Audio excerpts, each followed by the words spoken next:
Bismillahirrahmanirrahim. Assalamualaikum warahmatullahi wabarakatuh. Teman-teman level 8 yang dirahmati Allah. Bertemu lagi dengan saya Ustaz Rifki di pelajaran matematika untuk level 8. Alhamdulillah pada kesempatan kali ini kita sudah memasuki bab baru ya. Tapi sebelum itu silakan teman-teman lihat dulu ya, di layar itu ada cover buku pelajaran matematika edisi 2017 ya. Insya Allah kita akan memakai buku itu. Jadi teman-teman yang sudah meminjam buku ke perpustakaan sekolah, teman-teman bisa mempelajarinya di rumah ya. Silakan dipelajari. Dan teman-teman yang belum meminjam, silakan teman-teman bisa mendownload sendiri di internet ya. Ketik saja di Google ya, misalnya ya, ketik saja download buku PSE Matematika kelas 8 kurikulum 2013. Nanti insya Allah muncul dan bisa di-download secara gratis. Bab 2 koordinat kartesius. Adapun untuk kunci dari pelajaran di bab 2 ini yaitu titik asal, sumbu X, sumbu Y, garis-garis sejajar, garis-garis tegak lurus, dan garis-garis berpotongan. Selanjutnya untuk peta konsep ya dari pelajaran bab 2 ini. Jadi nanti teman-teman akan belajar posisi titik ya dan posisi garis. Untuk posisi titik, nanti teman-teman akan belajar posisi titik terhadap titik asal, terus posisi titik terhadap sumbu X, terus posisi titik terhadap sumbu Y. Lalu kalau di posisi garis ya, itu nanti teman-teman akan belajar mengenai posisi mengenai garis sejajar ya. Terus garis berpotongan ya, lalu garis tegak lurus. Baik, langsung saja kita ke kegiatan 2.1. Teman-teman bisa membuka di buku paket matematika ya. Itu ada kok, dibuka saja. Posisi titik terhadap sumbu X dan sumbu Y. Nah, itu ada informasi mengenai kartesius ya. Istilah kartesius adalah latinisasi dari Descartes ya. Istilah ini digunakan untuk mengenang ahli matematika sekaligus filsuf asal negara Prancis, yaitu Descartes. Ya, teman-teman bisa membacanya biar lebih jelas ya. Kita langsung ke gambar 2.2 ya. Itu untuk koordinat kartesiusnya ya. Koordinat kartesius kita langsung lihat ke gambar 2.2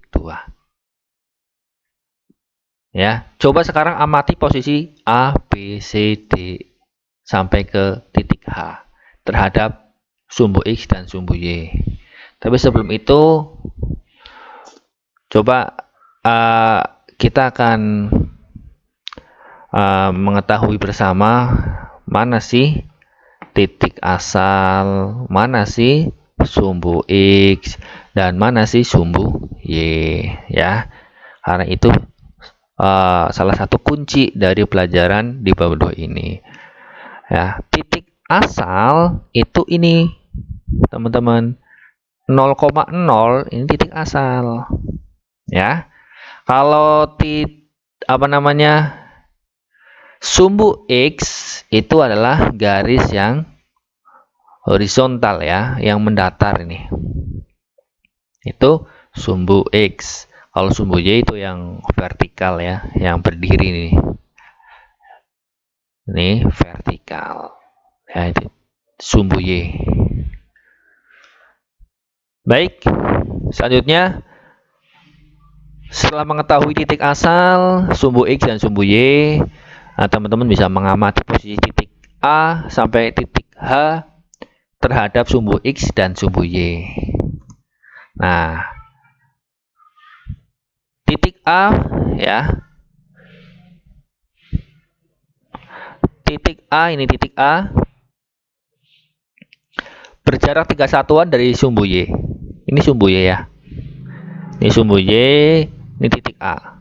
Titik A itu berjarak 3 satuan dari sumbu Y. 2, 3. Gitu ya.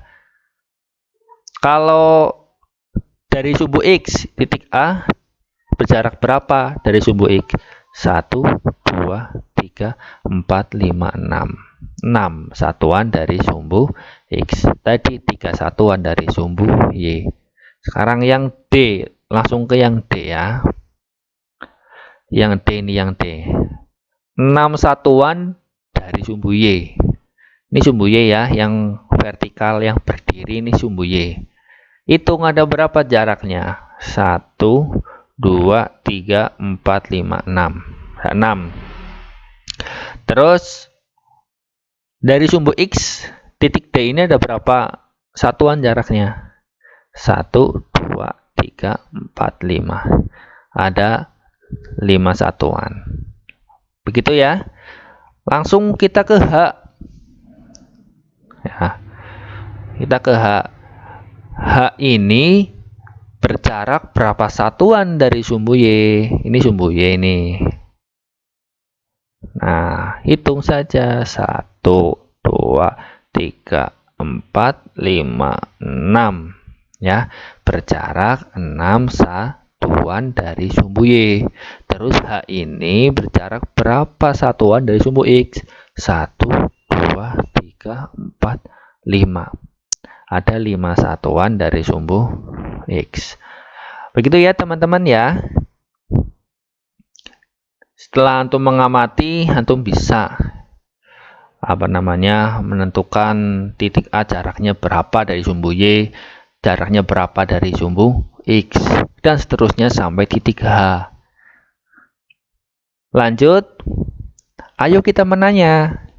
Ya, setelah kalian mengamati posisi titik pada koordinat kartesius, buatlah pertanyaan tentang kedudukan titik pada koordinat kartesius.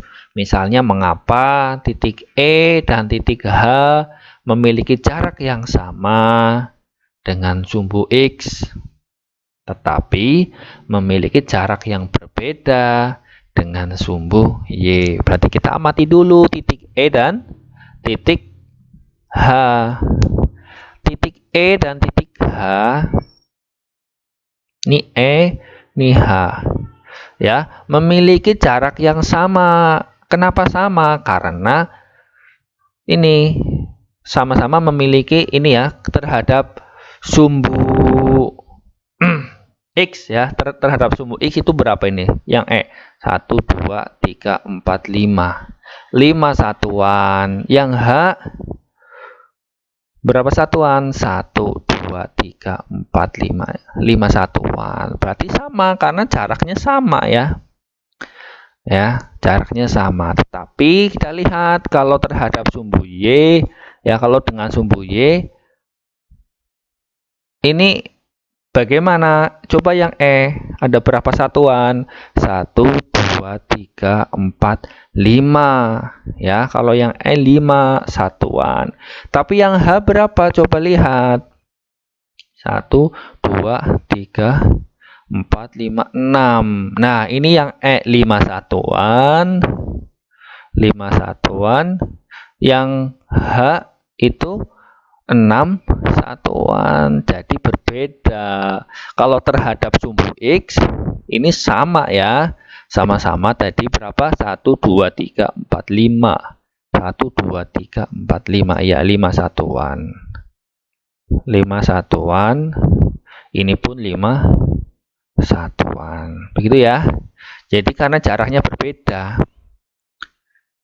Jadi yang E ke E dengan H ke sumbu Y itu jaraknya berbeda. Gitu. Selanjutnya, amati titik-titik pada koordinat kartesius di samping dan isilah tabel berikut. Ya, ini pada gambar 2.3. Nah,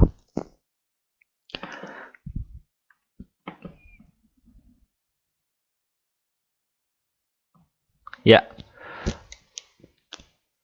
Jadi yang pertama titik A. Titik A itu 2,6. Titik A itu 2,6. Ya. Ini 2. Ya. Ini 2 nih, 2. Ini 6. Ya. Ini 2. Ini 6. Jarak ke sumbu X, ya. Titik A itu jarak ke sumbu X berapa? Ya. Titik A jarak ke sumbu X. Titik A jarak ke sumbu X. A ini X-nya di bawah ya, sumbu X-nya di bawah. Hitung ada berapa? 1, 2, 3, 4, 5, 6. 6 satuan. Titik A jarak ke sumbu Y. Titik A jarak ke sumbu Y. Ini 1, 2, 2 satuan. Coba yang B. B ini jarak ke sumbu X-nya berapa? 1, 2, 3, 4, 5. Berarti 5 satuan. Terus B ini jarak ke sumbu X, ke sumbu Y berapa? Hitung. 1, 2, 3, 4, 5. Ini juga 5 satuan. Sekarang yang C. Ini C. Ya. C ini titik koordinatnya yaitu negatif 4,3. Ya, negatif 4,3. Negatif 4,3 ya. Nih. Nah, ini titik negatif 4,3. Jaraknya berapa ke sumbu Y? Ya, ke sumbu Y ini yang vertikal. Hitung 1, 2, 3, 4 ya. Nih, 4 satuan. Terus jaraknya berapa dengan sumbu X? 1, 2, 3. Ini 3 satuan. Gitu ya teman-teman ya. Sekarang kita langsung ke titik H ini, titik H. Titik H ya. Titik H itu titik koordinatnya 3, negatif 6. Ya, 3, negatif 6. Ya. Nah, titik H ini jaraknya ke sumbu X berapa? Ya, titik H ini sumbu X ini ya yang mendatar ya. Berapa? Hitung saja. 1, 2, 3, 4, 5, 6 ya. 6 satuan. Nah, H ini jaraknya berapa ke sumbu Y? Ini sumbu Y ya, ini ya. Yang berdiri nih. Yuk, dari atas sampai bawah ini yang berdiri itu sumbu Y.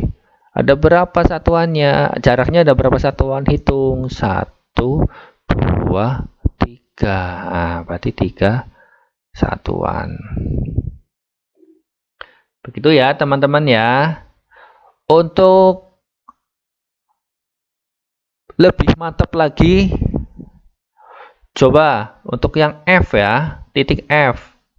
Kita cari jaraknya. Ini F nih. F ini titiknya negatif 5,6. Ya, negatif 5 nih. Negatif 5 kan? Negatif 5, negatif 6. Nah, titik F ini jaraknya berapa ke sumbu X? Sumbu X ini ya, yang mendatar ya, yang horizontal.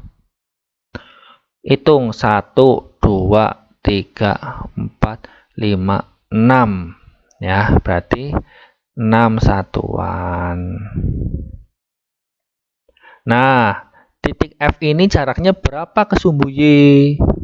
1, 2, 3, 4, 5. 5 satuan. Begitu ya, teman-teman bisa melengkapi titik-titik yang belum kita cari jaraknya, tapi caranya sama semuanya. Ya, ini mengenai kuadran ini, ya, kuadran.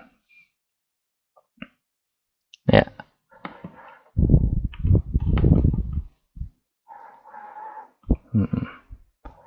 Kita lihat kuadran 1. Ini, oh ya, sebelumnya koordinat kartesius ditulis dalam pasangan berurutan ya, x, y. Misal A titik A 2,3. Berarti yang 2 ini x, yang 3 ini y. Ya. 2 ini x, 3 ini y. Nah, kalau di kuadran ke-1, x-nya harus positif, y-nya positif. Ya. Contoh ini Q, ya, titik Q ini 2,3.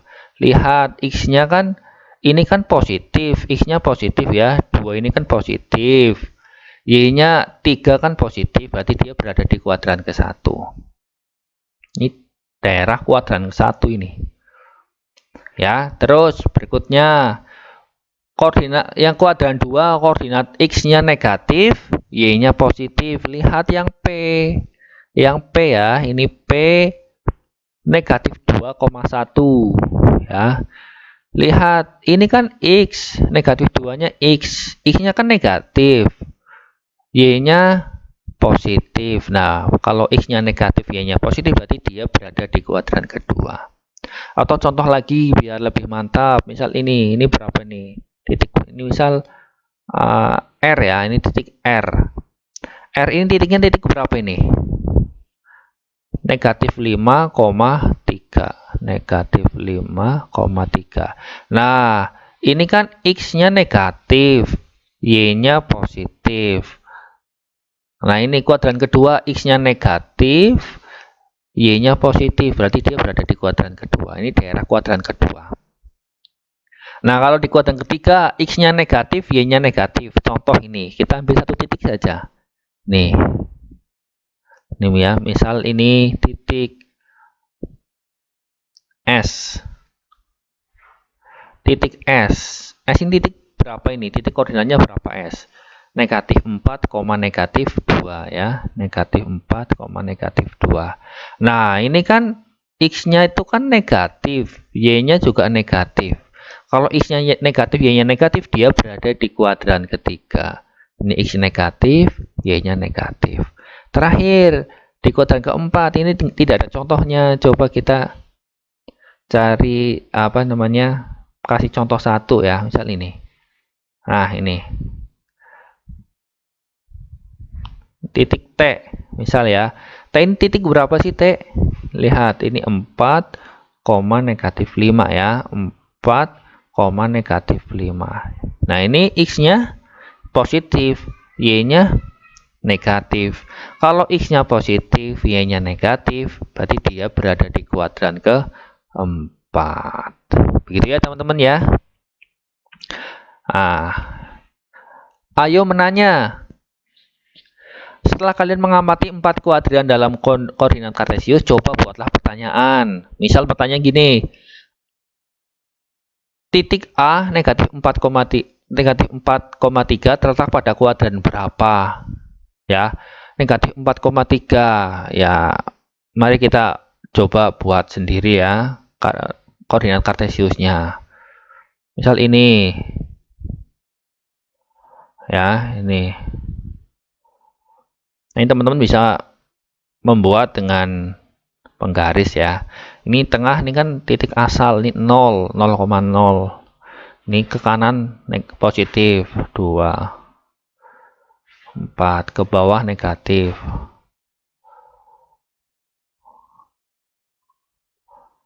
Ya. Dan seterusnya ini ya. Negatif 1. Nah, ke atas positif.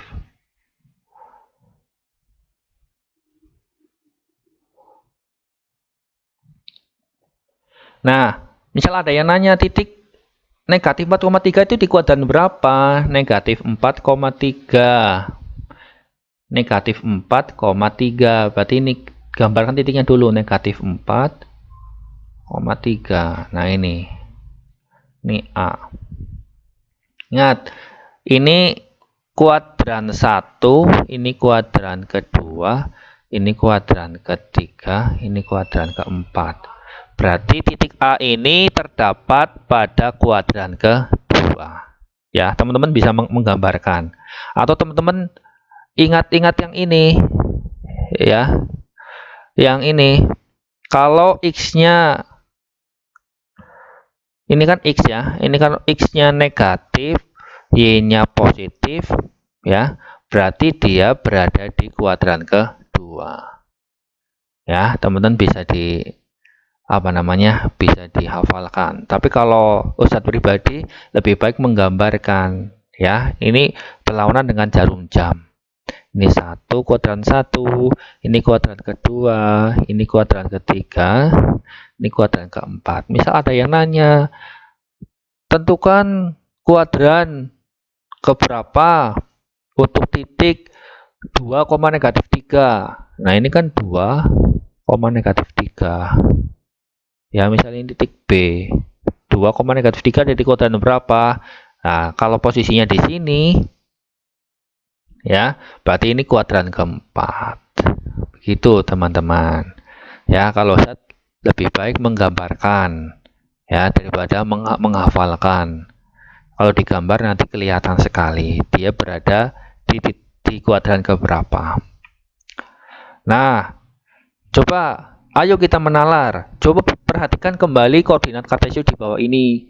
Amatilah kedudukan titik-titik pada setiap kuadran koordinat kartesius berikut ini. Amati pula jarak-jarak tiap titik terhadap sumbu X dan sumbu Y. Jadi nanti teman-teman menentukan titik itu jaraknya berapa dengan sumbu X, jaraknya berapa dengan sumbu Y, dan dia berada di kuadran keberapa. Nah, ini contoh nih. Ini contoh ya. Ya. Ini contoh yang titik A. A ini kan 2,6 nih. Nah, A ini maksudnya titik A ini berjarak 2 satuan dari sumbu Y. Tadi yang pertama sudah kita pelajari ya. Cek ini, A jaraknya berapa dari sumbu Y? 1, 2. Ini 2 satuan. Nah, terus dari sumbu X berapa satuan? Dihitung 1, 2, 3, 4, 5, 6. Dia 6 satuan dari sumbu X. Terus A ini berada di kuadran keberapa? Oh, ini kuadran ke-1. Begitu ya. Contoh berikutnya, misal sumbu titik B. B ya, B ini B. B ini titiknya berapa? 3,0 ya kan? Ini B 3,0 nih, 3,0. Nah, titik B ini jaraknya berapa satuan dari sumbu Y? Ya. B ini jaraknya berapa satuan dari sumbu Y? Sumbu Y kan ini yang berdiri ya, yang vertikal ya, yang vertikal bener ya. Jaraknya berapa? 1, 2, 3. Berarti berjarak 3 satuan ya dari sumbu Y. Terus dia berjarak berapa satuan dari sumbu X? Ya, berjarak. Nah, karena B ini berada di sumbu X berarti tidak berjarak ya, atau 0 satuan dari sumbu X. Nah, begitu ya teman-teman ya. Karena kan khusus yang B ini kan dia berada di sumbu X-nya persis di sumbu X, berarti dia tidak ada jarak terhadap sumbu X atau 0 satuan. Nah, terus titik B ini berada di kuadran berapa? Ya, karena dia berada di antara kuadran kedua, antara kuadran ke-1 dengan kuadran ke-4, berarti dia ditulis seperti ini saja. Ya, berada di kuadran ke-1 ya dan 4. Paham ya teman-teman ya? Karena kan titik B kan berada di garis nih. Berada di garis. Ya, berada di sumbu X. ya, berada di antara kuadran ke-1 dengan kuadran kedua. Berarti ditulis saja, berarti titik B berada di kuadran ke-1 dan kuadran ke-4. Begitu ya. Lanjut untuk C. Misal C nih, C. C ini kan, nih ya, ini C nih. 2, negatif 2,3. Nah, hitung dulu jaraknya. C ini berjarak berapa dari sumbu Y? Nah, hitung dari sumbu Y. 1, 2. Berarti berjarak berapa? 2 satuan dari sumbu Y. Nah, C ini berapa satuan dari sumbu X? Hitung 1, 2, 3 ya. Berarti berjarak 3 satuan dari sumbu X. Terus C ini berada di kuadran berapa? Ini kuadran ke-2 ya. Berarti titik C berada di kuadran ke-2. Begitu ya teman-teman ya. Nah, untuk titik-titik yang lain silakan teman-teman isi sendiri ya ke dalam tabel ya. Ada sampai titik H. Ya, ada sampai titik H. Ya. Cukup sekian dari Ustadz. Terima kasih teman-teman sudah memperhatikan. Mohon maaf kalau ada salah-salah kata. Sekian. Assalamualaikum warahmatullahi wabarakatuh.